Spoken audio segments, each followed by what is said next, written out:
it's a simple fact of life that things take time. And one of those things that takes time is definitely riding. It takes a lot of time if you're committed to it.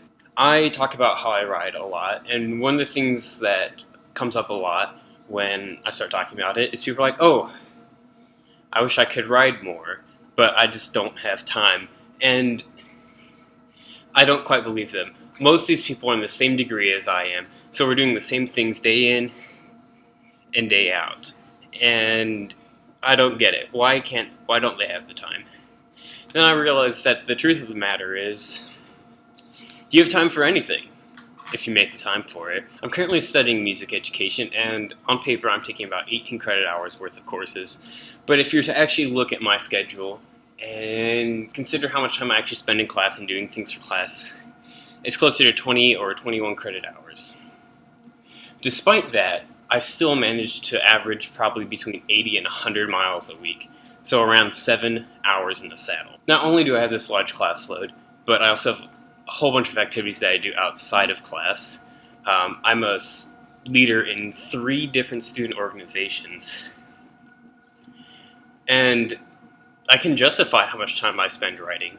7 hours is a lot of time in my situation, because I've just made health a priority of mine. I have some friends that disagree about exercising helping them de-stress, but for me, it helps me a lot. On some days I have classes straight 8 to 5. It's very stressful, so I do something I call the de-stress TT. I just kind of ride my brains out.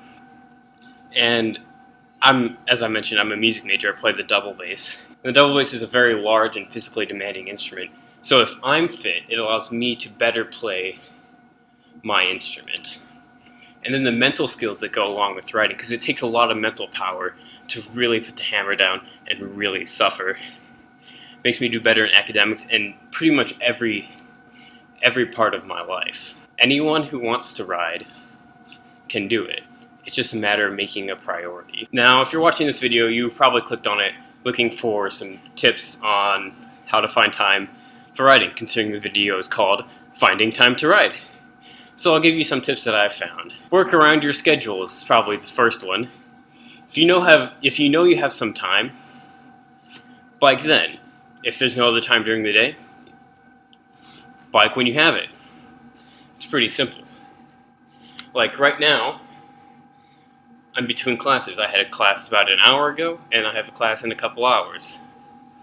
So I'm biking now, so I can bike, shower, and eat. Then go to class. And I have no other time for the rest of the day. So I do it now. My second tip is to keep your ride time sacred. Don't let things get in the way of it. The time with your bike should be time that belongs to you and your bike. Don't let things get in the way. I understand that life happens, and sometimes you have big and important things come up, and that's okay. That happens to all of us. But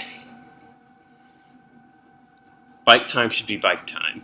Let it be bike time. And then people will realize, oh, that's his time to ride. I won't interrupt with that. And then the third tip that I have is to just ride. So many people get caught up in trying to find the perfect time to ride, or, oh, the weather kind of sucks, or they just make all these excuses.